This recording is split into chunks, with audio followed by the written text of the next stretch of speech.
The traffic stop that changed everything. Alia Carter had been in law enforcement for nearly 15 years. She had walked some of the toughest beats, cracked cases that seemed unsolvable, and dedicated her life to justice. But nothing, not the brutal crime scenes, not the late-night chases, not even the moments when she stared down the barrel of a gun, prepared her for the night she became a victim of the very system she had sworn to uphold. It was a quiet Friday evening, and Alia had just left her sister's house on the outskirts of town. Family dinners had become a rare treat since work always seemed to call her back. That night, though, she had promised herself she would enjoy a few hours of laughter and love before heading home. Dressed casually in a loose hoodie and jeans, her hair tied back in a low ponytail, she looked like any other woman winding down after a long week. She drove her silver sedan down the nearly empty road, humming softly to the gospel song playing on the radio. The streetlights flickered as she passed, her mind lost in thought. Then she saw it, flashing red and blue lights in her rearview mirror. Her stomach clenched. She wasn't speeding. She had come to a full stop at every sign. Her taillights were fine. She had just checked them that morning. So why was she being pulled over? She exhaled, steadying her nerves. This wasn't new. She knew the routine. Maybe it was a simple misunderstanding. Maybe they were looking for someone else. She flipped on her blinker, slowed her car, and pulled over to the side of the road. As she reached for her glove compartment to retrieve her license and registration, her peripheral vision caught something that sent a chill through her spine. 2 patrol cars, 5 officers, and they were approaching fast. Alia knew police work inside and out, and this wasn't standard procedure. Not for a routine stop. Her grip tightened on the steering wheel. Something felt wrong. One of the officers reached her driver's side window, his face partially shadowed by the glow of the streetlight. He was tall, broad-shouldered, with the kind of arrogance that seeped from a man who thought he owned the world. "Step out of the car." No greeting, no explanation, just a demand. Alia blinked, caught off guard. "Good evening, officer. May I ask what?" "Did I stutter?" He interrupted, voice clipped. "Step out now." She kept her tone level. "I'd like to know the reason for the stop." The officer smirked and shook his head. "Oh, we got a real tough one here." A second officer, a younger guy with an eager glint in his eyes, stepped forward. "Suspicious behavior. We got a report matching your vehicle." Alia frowned. "A report of what?" The first officer's smirk widened. "Don't play dumb." Alia inhaled deeply, forcing herself to stay calm. She knew what was happening. She had seen it before, had heard the stories from friends, from community members, stories that always ended the same way. Still, she was a cop. She knew the law. "Officers, I am Detective Alia Carter. I work with the Special Investigations Unit. My badge and identification are in my jacket pocket." The young officer laughed. "Oh, is that right? You expect us to believe that?" A third officer, an older man with a hard expression, stepped in. "Enough games. Step out, or we take you out." Alia clenched her jaw. She could argue. She could demand a superior. But she knew that in moments like this, logic didn't matter. Her best chance at walking away unharmed was compliance. She slowly unbuckled her seatbelt and pushed the door open. The cold night air bit at her skin as she stepped out with her hands slightly raised. "I'm not resisting," she said, her voice firm. "I just want to make sure we're handling this correctly." The first officer snorted. "Yeah, we'll see about that." Then, without warning, a hand yanked her forward. Pain shot through her arm as she stumbled, barely catching herself. "Turn around," the older officer barked. Alia turned. The cuffs snapped onto her wrists before she could even register what was happening. "What the hell?" she gasped, twisting to look at them. "You haven't even." "Shut up." Another hand shoved her forward, forcing her against the hood of her own car. Alia gritted her teeth as metal dug into her wrists. "This is excessive force. I have the right to." "Lady, "You got the right to stay quiet," the young officer sneered. Then they started searching her car. They ripped open the glove compartment, dumped out her purse, and tore through the backseat. One of them whistled. "Looks like we got a real lawbreaker here," he mocked, holding up her badge like it was some cheap souvenir. The first officer snatched it and inspected it under the light. Then, with a slow, deliberate motion, he tossed it to the ground. "Never seen a faker badge in my life." Aaliyah felt her breath hitch. This wasn't about suspicion. This wasn't about protocol. This was about power. The rage bubbled up in her chest, hot and suffocating. She had worked too damn hard for this. She had bled for this badge, for this career, for the idea that the law could be just. And now here she was, just another black woman being brutalized on the side of the road. The young officer leaned in, his breath warm against her ear. "You ain't so tough now, huh?" She swallowed hard. Then came the first shove. Hard. Jarring. Her chest slammed against the hood of the car. The second shove followed. Then a knee in her back, pressing down so hard she couldn't breathe. Her mind screamed for her to fight, to push back. But she didn't. Not yet. Because she knew what came next. She just had to survive it. Then, a new voice cut through the night like a blade. "What the hell do you think you're doing?" The pressure on her back vanished. The sneers disappeared. Silence. And for the first time that night, hope flickered in Aaliyah's chest, the moment that changed everything. For a few agonizing seconds, the world stood still. Aaliyah Carter remained pinned against the cold hood of her car, her breaths shallow, her wrists burning from the tight cuffs. The weight of the officer's knees had vanished, but the humiliation, the rage, the disbelief, it still pressed down on her chest, heavy and suffocating. Then she heard it again. A voice, sharp, commanding, filled with authority. "What the hell do you think you're doing?" The officers who had been so smug just seconds before froze. The arrogant sneers were gone. Hands that had been so quick to grab her, shove her, press her into the car now hovered in uncertainty. Aaliyah turned her head slightly, just enough to see the man who had spoken. Captain James Holloway. The highest-ranking officer in the city. Her boss. Her breath hitched. Aaliyah had worked under Holloway for years.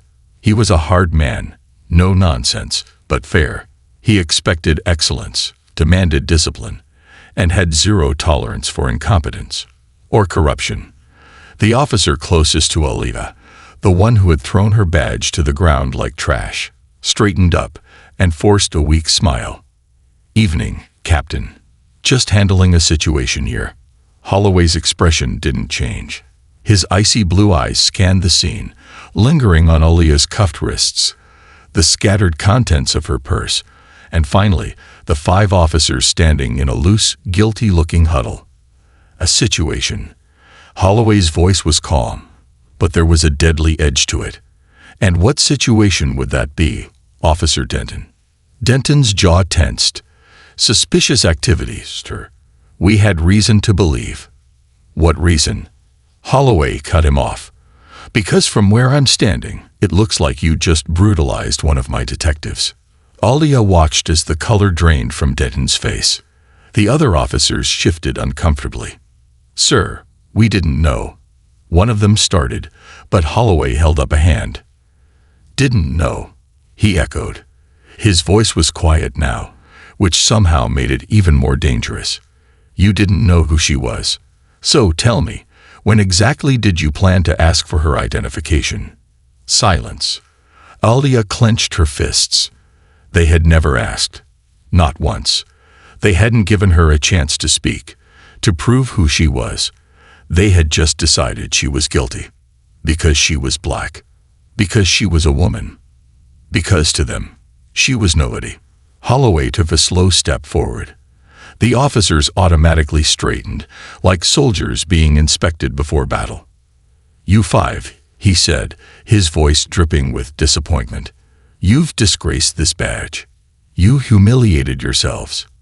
And worse, you humiliated this department. Sir, we can explain," Denton tried again. Holloway ignored him. Instead, he pulled out his radio. "This is Captain Holloway. I need internal affairs at my location immediately." Alia's heart skipped a beat. Internal affairs. The officers' faces turned a shade paler. Denton lost whatever false confidence he had left. "Sir, please, there's no need for that, no need." Holloway's voice sharpened. "Do you think we sweep this under the rug? Do you think I look the other way?" He let out a harsh laugh. "I'm not you, Officer Denton. I actually do my job." A thick silence stretched between them. Then, finally, Holloway turned to Alia. His expression softened, just slightly. "Detective Carter," he said, "are you injured?" Alia exhaled shakily. Her wrists throbbed. Her ribs ached from being slammed against the car, and her pride was bruised beyond repair. But she was still standing. "I'll be fine, sir," she said, her voice steady. "I just like these cuffs off." Holloway's eyes flicked back to the officers. "Now." The youngest officer fumbled with the key, his hands visibly shaking as he undid the cuffs. The moment Alia was free, she rolled her shoulders, rubbing the raw skin on her wrists. Holloway reached down, picked up her discarded badge, and dusted it off before handing it back to her. "This," he said, looking straight at Denton, "means something. It stands for justice, not power." Alia swallowed the lump in her throat as she took the badge. She had earned this, and they had tried to take it from her. Not today. Holloway took a step back, his gaze flicking between the officers. "You're all officially suspended until further notice." Denton's mouth fell open. "Captain, please." Holloway cut him off with a sharp glare. "You're lucky I don't have you arrested right now." A tense beat passed. Then, one by one, the officers took off their badges and their guns, setting them on the hood of the squad car. Alia stared at them, memorizing their faces. She had thought they were her colleagues. But tonight, they had proven otherwise. Holloway turned back to Alia. "You coming in, or do you need a ride home?" Alia hesitated. Then, slowly, she shook her head. "No," she said, "I'm coming in." Because this wasn't over. Not by a long shot. The real battle was just beginning. The breaking point. Alia Carter sat in the conference room of the precinct, her back straight, her hands folded neatly in front of her. The air was thick with tension, the weight of the night pressing down on the fluorescent-lit room like a storm cloud ready to burst. Across the table sat Captain James Holloway, his jaw tight, his fingers drumming rhythmically against the wood. Beside him, two internal affairs investigators, one older with graying hair, the other younger with sharp, calculating eyes, flipped through their notes. And on the other side of the glass, behind the one-way mirror, she knew the 5 officers were waiting. Suspended, silent, just like they had expected her to be. But Alia Carter wasn't built for silence. Not anymore. Detective Carter, the older investigator, began, his voice steady but firm. "I want you to take us through everything that happened tonight, start to finish. Don't leave anything out." Alia exhaled slowly, gathering her thoughts. She would tell them the truth, but she knew better than anyone that the truth wasn't always enough. She had seen it too many times, officers getting away with corruption, excessive force being buried in internal investigations that went nowhere. But this time, she had one thing on her side that they couldn't ignore. Holloway turned toward the younger investigator. "Play it." A click. A soft hum. Then, her own voice filled the room. Alia stiffened. It was her body camera. They had activated it the moment they threw her against the car, and in their arrogance, they had never thought to turn it off. She listened as the familiar sounds played back. The taunting, the mocking, the shoving, the sickening thud of her body hitting metal. Then, "What's the matter? Never been arrested before." The words, so casual, so cruel, echoed through the room. Alia didn't blink. The IA investigators exchanged a look. "Pause," the younger one said. The audio cut off instantly. He leaned forward. "Detective, I need to ask, do you believe these officers targeted you because of your race?" Alia's fingers curled into her lap. "Yes, but she had to be smart about how she said it. I believe," she said carefully, her voice level, "that they saw a black woman and assumed she didn't belong." She let that sit for a moment before adding, "And I believe that if I had looked different, or if I had been wearing my uniform, they wouldn't have treated me the way they did." The older investigator nodded. "And you did nothing to provoke them?" Alia narrowed her eyes. "You heard the tape," she said. "Did it sound like I did?" The room went quiet. The younger investigator cleared his throat. "Detective Carter, I want to be very clear about what we're asking you. If we move forward with formal charges, do it," Alia said before he could finish. They hesitated. "This will shake the department," the older investigator warned. "There will be backlash. There will be people, officers, who think you should have just let this go." Alia sat up straighter. "Let it go," she repeated, incredulous. "Let go of what? My dignity, my safety, my right to exist without being treated like a criminal." She shook her head, her jaw tightening. "No, I won't let it go. Not this time." Holloway, who had been silent until now, finally spoke. "She's right." His voice was quiet, but firm. "If we let this slide, we set a precedent. We tell them it's okay to abuse their power. And then what happens the next time? Or the time after that?" The older investigator sighed, running a hand down his face. "All right," he said at last. "We'll move forward." Alia exhaled. For the first time since the night began, she felt something close to relief. But she knew better than to celebrate too soon. This was just the beginning. The fallout begins. By morning, the precinct was on fire. Not literally, but the energy inside the building was combustible. Alia could feel the shift the second she walked in. Some officers avoided her gaze. Others gave her tight, measured nods. And then there were the ones who made no effort to hide their anger. Officers who whispered behind her back, who scowled as she passed, who looked at her like she had just betrayed them all. She wasn't surprised. She had been in law enforcement long enough to know that the so-called brotherhood of the badge ran deep, and when one officer exposed another, it wasn't seen as seeking justice, it was seen as breaking ranks. She didn't care. Let them whisper. Let them glare. She had a job to do. And so did Internal Affairs. Later that afternoon, news broke. 5 officers suspended. Formal investigation launched. Possible criminal charges pending. And by nightfall, the bodycam footage had leaked. The city reacts. The video spread like wildfire. People watched, people listened, and people got angry. Within hours, protests erupted outside the precinct. Signs were raised. Chants filled the streets. The media swarmed the area, demanding answers, demanding justice. And Alia, she sat in her car, parked across the street, watching the crowd gather. Her phone buzzed nonstop. Calls, messages, emails. Some were supportive. Some were threats. She ignored them all. She was staring at the protesters when a voice startled her. "Hell of a thing, isn't it?" She turned. Holloway stood beside her car, arms crossed, watching the scene unfold. Alia exhaled.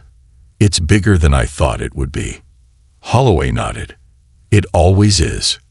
A beat of silence passed. Then, "You did the right thing," he said. Alia swallowed. She wanted to believe that. She really did. But as she watched the precinct doors open, as reporters surged forward, as a statement was about to be made, she realized something. This wasn't just about her anymore. This was about every single person who had ever been brutalized, silenced, dismissed. And suddenly, it wasn't just about 5 bad cops. It was about fixing a system that had been broken for far too long. And that was a fight she wasn't sure she was ready for. But whether she was ready or not, it had already begun. The firestorm. The moment the body cam footage leaked, the city erupted like a volcano that had been waiting to explode. News anchors dissected every second of the video, replaying the brutal takedown, the mocking voices, the unjustified force.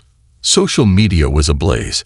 Hashtags calling for justice trended worldwide. But inside the precinct, the air was thick with something darker. Alia Carter could feel it the second she walked through the doors. It was in the way conversations stopped when she entered a room. It was in the sideways glances, the tension that buzzed through the hallways like static electricity. Some officers had her back. Others, they saw her as a traitor. And traitors weren't welcome. Internal affairs moves in. By the time Alia reached her desk, her inbox was flooded. Emails from activists, journalists, lawyers, even the mayor's office. Everyone wanted a statement. She rubbed her temples. She hadn't slept, had barely eaten. And now, sitting at her desk, she felt the weight of everything pressing down on her like a mountain. A sharp knock at the door snapped her out of her thoughts. She looked up. Captain James Holloway. His face was unreadable as he stepped inside and shut the door behind him. "You need to come with me," he said. She stiffened. "What's going on?" He didn't answer. Instead, he turned and walked away. Alia hesitated, just for a second, before rising to follow. She wasn't ready for what was waiting on the other side of that door. But she didn't have a choice. Confrontation in the captain's office. The moment Alia stepped into Holloway's office, she knew she was walking into a war zone. 4 officers were already inside. 3 men, 1 woman, and she recognized them all. Detective Craig Thompson, Sergeant Logan Reese, Officer Jake Henderson, Officer Maria Lopez. They weren't just any officers. They were some of the most respected cops in the department. And judging by the fire in their eyes, they weren't happy. Holloway shut the door behind them, arms crossed. "We need to talk," he said. Lopes was the first to step forward. "What the hell were you thinking?" She snapped. Alia didn't flinch. She had been waiting for this. "Excuse me," she said, keeping her voice even. "You went public," Thompson growled. His voice was low, dangerous. "You know what that means." Alia clenched her jaw. "I didn't leak the footage." "That doesn't matter." Lopes cut in. "This department is under siege because of you." Alia let out a sharp laugh. "Because of me," she repeated. "Or because 5 officers brutalized someone who didn't deserve it." No one answered, but their silence said everything. They weren't mad about the injustice. They were mad that she hadn't kept quiet. Reese finally spoke. His voice was calmer than the others, but no less intense. "You're putting a target on your back, Carter." Alia met his gaze. "There's been a target on my back since the day they threw me against my car." Reese exhaled through his nose. "And what happens when this department turns against you?" Alia didn't hesitate. "They already have. Lines are drawn." The meeting ended with no resolution, no understanding, no peace. Alia left Holloway's office knowing that her battle had only just begun. The department was divided. Some officers, the good ones, supported her. They were just as disgusted as she was, just as fed up with the corruption, the abuse of power. But others, they wanted her gone. They wanted her silenced. And Alia knew exactly what happened to cops who stepped out of line. She had seen it before. Careers destroyed. Lives ruined. She had to be careful. But she wasn't backing down. Not now. Not ever. The threats begin. By the time she got home that night, exhaustion clung to her bones like a weight she couldn't shake. She barely had time to lock the door behind her before her phone buzzed. Unknown number. She frowned but answered anyway. Silence. Then, a deep, distorted voice. "Drop the case, Carter." Alia's blood ran cold. Click. The call ended. Her hands trembled as she lowered the phone. She had been threatened before. But this was different. This wasn't just about 5 cops. This was about protecting the system that was never meant to be challenged. And someone, maybe more than one person, was willing to do whatever it took to keep things quiet. Aaliyah closed her eyes, exhaling slowly. She had two choices. She could walk away, pretend none of this happened, keep her head down, stay safe. Or she could fight, not just for herself, but for everyone who had ever been brutalized, silenced, ignored. Aaliyah Carter had never been one to back down, and she wasn't about to start now. She opened her eyes and made her choice. The backlash. The phone call haunted Aaliyah long into the night. Even as she sat in the dark of her small apartment, staring at the city lights outside her window, she knew one thing with absolute certainty. They were scared. Someone, maybe more than one person, was desperate to make sure she stayed silent. Which meant she was closer to the truth than she realized. But fear wasn't new to her. She had faced down violent criminals, seen the worst of humanity, fought through battles that most people couldn't even imagine. And yet, the kind of fear she felt now, it wasn't about her own safety. It was about what would happen if she failed. The press conference. The next morning, Aaliyah made her decision. She called her attorney, then reached out to the journalists who had been hounding her for a statement. If the department wanted to silence her, she'd do the one thing they feared the most. She'd make sure the entire world was watching. By noon, she stood at the steps of City Hall, flanked by her lawyer, civil rights activists, and leaders from the community. Cameras flashed. Reporters shouted. She took a deep breath, then stepped forward. "My name is Aaliyah Carter," she began, her voice steady. "I have been a law enforcement officer for nearly 12 years. I took an oath to serve and protect, to uphold the law with integrity. But what happened to me last week wasn't justice. It was an abuse of power." Murmurs spread through the crowd. Aaliyah tightened her grip on the podium. "I was stopped, harassed, assaulted, and arrested by 5 fellow officers. Officers who treated me as a suspect first, without cause, without justification. And they thought they could get away with it." A hush fell. "But let me be clear," she continued. "This isn't just about me. It's about every black woman, every person of color, every citizen who has ever been mistreated by the very people sworn to protect them. This is about accountability." The crowd erupted in cheers. Aaliyah wasn't finished. "I am calling for the immediate termination of the officers involved. And not only that, I demand an independent investigation into this department. The corruption, the cover-ups, the abuse. It has to end." The energy shifted. This wasn't just a press conference anymore. This was a movement. And Aaliyah had just become its face. The department reacts. Back at the precinct, the reaction was instant. The press conference was playing on every screen. Some officers watched in stunned silence. Others sneered. In the captain's office, Chief Holloway slammed his fist on the desk. "Damn it," he growled. "She's putting the whole department under fire." Across from him, Detective Craig Thompson, one of the officers who had confronted Aaliyah earlier, leaned back in his chair, arms crossed. "What did you expect?" he muttered. "We should have handled this before it got out of hand." Holloway shot him a glare. "And what the hell does that mean?" Thompson didn't answer. But everyone in the room knew. Some officers believed in protecting the badge at all costs. And if that meant shutting Aaliyah up permanently, then so be it. The threat becomes real.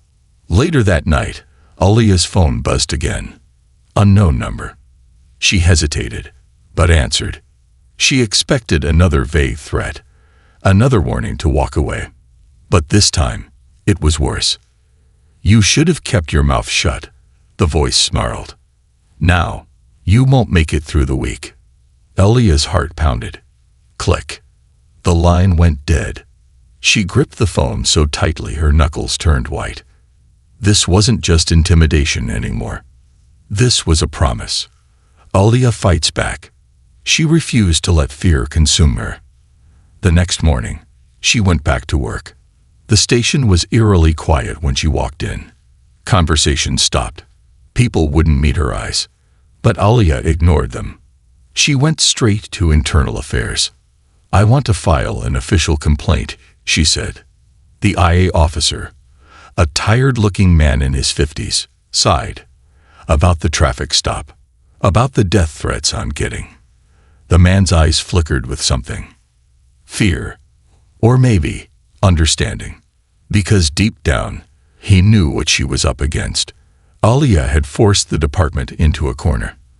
And now some of them were willing to do anything to make sure she didn't win. But she wasn't backing down. Not now. Not ever. The reckoning. Alia Carter had spent her entire career fighting for justice. But she never thought the biggest battle of her life would be against her own department. After the press conference, everything changed. Her name was everywhere. Some called her a hero. Others called her a traitor. The threats didn't stop. They got worse. She wasn't just fighting for herself anymore. She was fighting for something bigger, for everyone who had been silenced, brutalized, forgotten. But the system wasn't going down without a fight. And neither was she. The breaking point. The sun had barely risen when Alia pulled into the precinct parking lot. She was exhausted. The night before, she had barely slept. Not just because of the threats, but because she could feel something coming. A storm. And she was standing right in the middle of it. The moment she stepped inside, the tension hit her like a wall. Every eye in the station was on her. Some officers nodded in quiet respect. Others looked away. And some stared at her with open hostility. She could see it in their eyes. They wanted her gone. She ignored them and walked straight to her desk. Then, Carter. She turned. Captain James Holloway stood there, arms crossed, his expression unreadable. "Come with me." Alia hesitated. Something was wrong. But she followed him anyway. The setup. The moment she stepped into the captain's office, she knew. It was a trap. Two men were already inside. Men she had never met before. Men in dark suits. FBI. The older of the two leaned forward. "Detective Carter," he said. "Please, have a seat." Alia didn't move. "What's this about?" The second agent, a woman with sharp eyes, spoke next. "You're under investigation." Alia's stomach dropped. "For what?" she demanded. The woman pulled out a folder and flipped it open. "We received an anonymous tip," she said, "alleging that you've engaged in misconduct, including falsifying reports and interfering with ongoing investigations." Alia's blood ran cold. She knew what this was. Retaliation. A desperate attempt to discredit her. She clenched her fists. "That's a lie." The male agent sighed. "Then you have nothing to worry about," he said. "But until we conclude our investigation, you're suspended, effective immediately." Alia froze. Suspended. They were shutting her down. Silencing her. Just like they always did. The darkest hour. Alia sat in her car for a long time, hands gripping the steering wheel. Mind racing. They thought they had won. They thought this would break her. And for a moment, just a moment, she let herself feel it. The exhaustion, the frustration, the fear. But then, her phone buzzed. She looked down. An unknown number.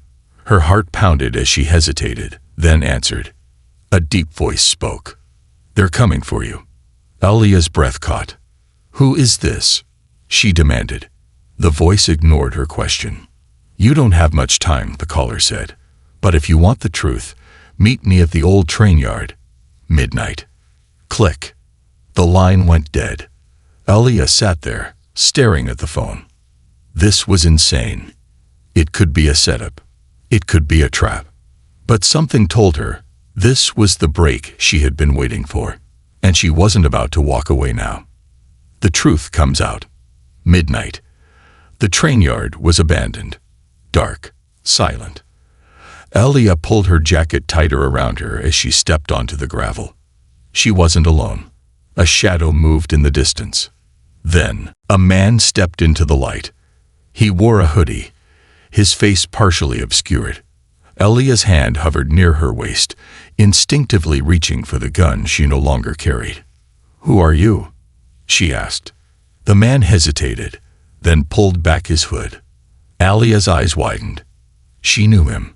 Officer Daniel Price, one of the 5 cops who had brutalized her. A shocking confession. "I messed up," Price said, his voice shaky. "I didn't sign up for this." Alia's pulse pounded in her ears. "For what?" Price swallowed hard. Then, "I have proof," he whispered. "Everything. The body cam footage. The reports they covered up. The threats." Alia's breath caught. He pulled a flash drive from his pocket and handed it to her. "They told me to keep quiet," he said. "But I can't. Not anymore." Alia stared at the tiny piece of plastic in her hand. This was it. The smoking gun. The evidence that could take them all down. Price's eyes were desperate. "I need protection," he pleaded. "They'll kill me if they find out." Alia nodded. "I'll take care of it." But deep down, she knew. They were running out of time. Justice at last. The next morning, Alia walked into the FBI's office. She slammed the flash drive on the desk. "Watch it," she said. It didn't take long. Within hours, the truth spread like wildfire. The footage showed everything. The assault, the cover-up, the threats. The department had no choice. The 5 officers were arrested. Investigations were launched. And Alia, her suspension was lifted. She had won. But the victory was bittersweet. Because she knew this wasn't just about 5 bad cops. It was about an entire system. And the fight wasn't over. Not by a long shot. The aftermath. Months later, Alia sat on the same city hall steps where she had made her first speech. The sun was setting, casting the city in gold. A reporter sat across from her. Looking back, the woman asked, "Would you do it all again?" Alia thought about everything she had lost. The friends who had turned on her. The threats. The fear. But then she thought about the people who had stood up. Who had fought back. Who had finally been heard. She met the reporter's gaze. And smiled. In a heartbeat.